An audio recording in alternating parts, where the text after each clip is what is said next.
Nikedi in October last year, and our introduction first on our group was when Mabafeng said thank you, and Nikedi welcome, and then Niku said hi naked, and then we said with an eye. So it kind of stuck a little bit, so he's naked with an eye. So, okay, carry on. Yeah, basically I met Wendy Cruz on the 12th of October, as she has already indicated. So we started our partnership then. This is our school logo with our business partner logo, Minuteman Press, LC10, as you can see it. One of the reasons that I decided to be on the program as the principal was because I inherited a school where there are a lot of problems. So I felt that for me joining this program was going to assist me in terms of improving my skills to deal with the challenges that I'm facing at that particular school. As you can see, that is Mabafeng Primary School. A lot of challenges, as I've indicated.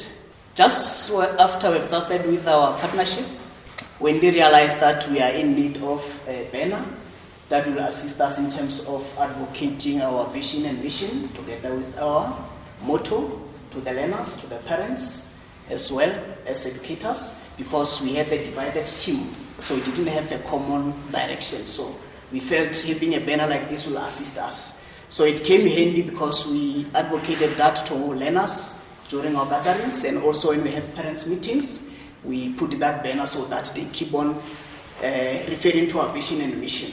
So on regular basis, the banner is placed at the foyer of the school so that we can refer to it on regular basis. The next thing that we did wonderfully in 2018 was to have award-giving ceremony to learners who are achieving best in various subjects.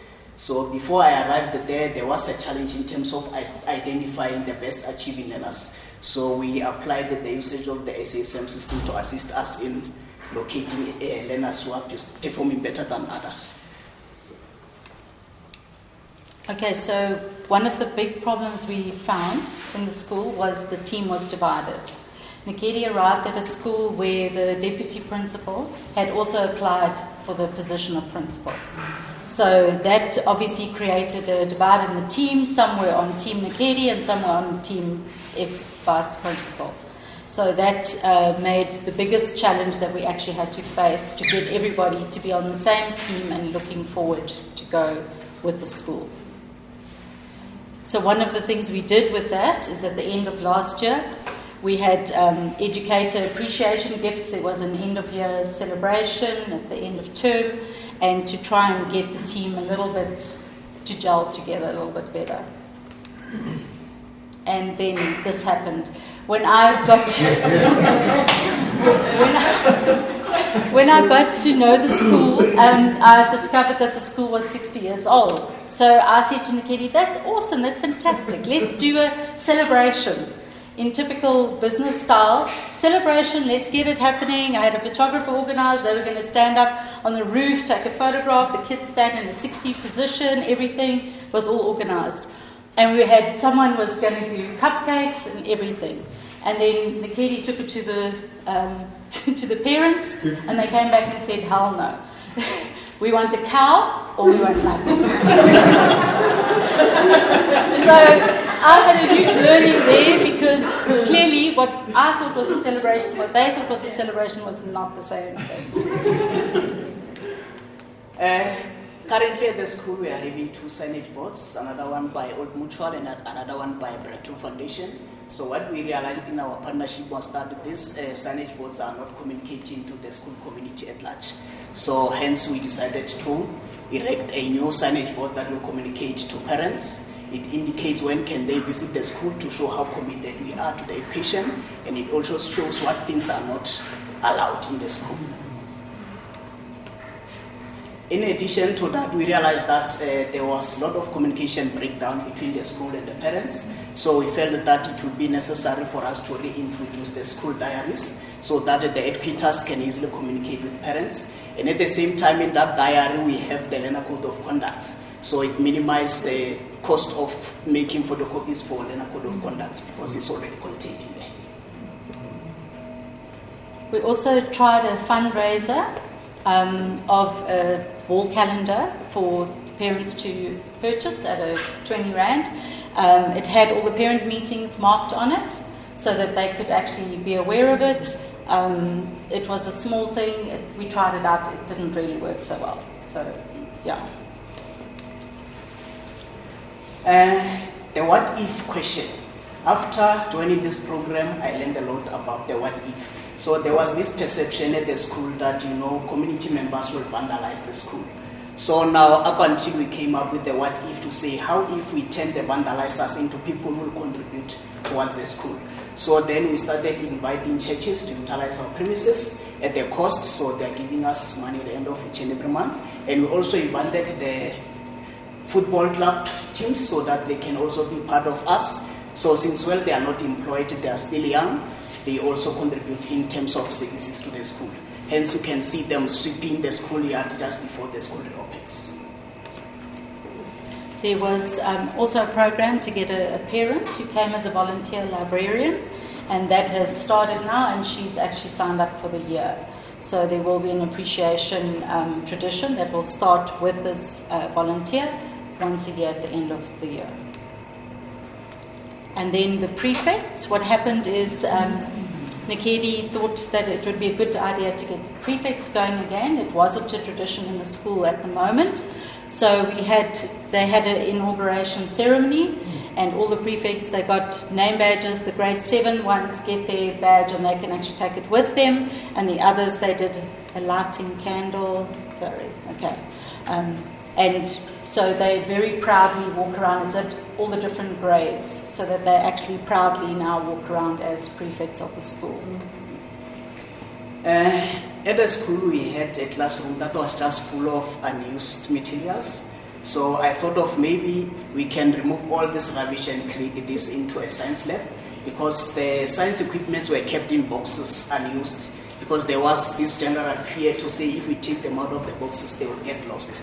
So we started removing everything out of that classroom, clearing it up, and started picking all the science apparatus. As you can see, it's looking great. Now our learners are enjoying the usage of the science lab, no longer in the boxes.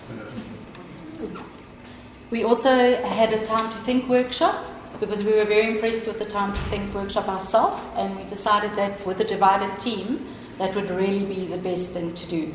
So this was at Brooklyn Guest House, that was having the lunch afterwards. So not everybody came, but we had a fair amount of educators who came to the workshop, and it actually worked really well. And these were some of the what-ifs that came out of the workshop. What if we accept change? What if we have security? What if there's transparency? What if everybody starts listening? So it really worked well to gel everyone together. Security is still a challenge at the school. Our fence is very, very old and dilapidated. And we also have patrollers. We don't have CCTV cameras. So what we are still looking for as the partnership continues is to ensure that we secure a proper fence and also get the CCTV cameras for us.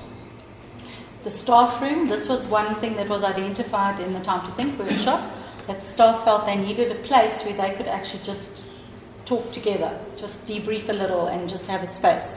So the staff room, this is still in planning phase. We've actually involved someone who's a friend, who's an interior decorator, who's actually going to help and is having a look at the best way to repurpose what's already there so that we can reuse it and make it a nice space for everyone to be in. We traveled together with my partner, Wendy, in the Hout train when we go to attend the Time to Think workshop. So that was a wonderful experience, because on our way we had to get to know each other much, much better. I was even introduced to Leon, her husband, and together with their daughter at Rosebank. So what we learned in the Time to Think, as Nancy Klein says, we think we listen, but we don't. Most of the time we tend to complete people's sentences. So I learned a lot that I shouldn't complete people's sentences when they talk. At Flawless Consulting, this was one of the first workshops we actually attended together. Was a 2-day workshop, and we learned a lot about being assertive and collaborative in doing the workshops. Apart from attending the COP sessions, we attended the triad sessions together with Wendy and Mabafeng. So it was unstructured, very informal, so we get to know each other, discuss any concerns that we have about work, about home. So it was a wonderful experience indeed. As you can see, our smiles. And the COP sessions, there you can see all the gang, everybody. LC10, there we go. We also attended community building workshop. So we learned a lot about building a community because we learned on how to invite people, and we also learned how to turn challenges into possibilities, how to create ownership, and also how to ensure that people commit to whatever they said they will commit. And we also learned how to get gifts from the community. Like for an example, if you are having parents meeting, you just get all the parents to write where they are working, whatever. How are they gifted, builders, painters, and so forth, so that whenever you have similar project at the school, you don't have to hire outside. You just take the very same parents to assist the school. What I learned about my partner Wendy is that she's a very, very good listener and very creative. Whenever we have our discussions, she will always be having a pencil and a paper, and whatever we think about, she put it in writing, and it gives us, a way forward. What I learned about myself is that I'm possessing a high level of commitment because I didn't miss any COP session or any meeting with Wendy. So yes. So what I'm taking away with me is the skill of consultation and listening. That's what I'm going to do in my everyday life so that I progress. I learned that my partner Nikedi is a very gentle soul, but don't underestimate his quiet strength. So he faces challenges with courage and conviction, and he makes sure that it goes through. What I learned is that a lot of listening and a lot of observation is necessary before you start even thinking about possible solutions at all for anything. And what I'm taking away is the importance of improving our education system with everybody and to get the community involved. For myself, I applied a lot of these skills in my own life, in BNI. So I used the same workshop that I ran there, and it was actually great. And here I even invited some of the members here to my business launch. So that was great, meeting new people who became friends. As Henry Ford once said, coming together is the beginning, keeping together is progress, and working together is success. The partnership continues. Yes.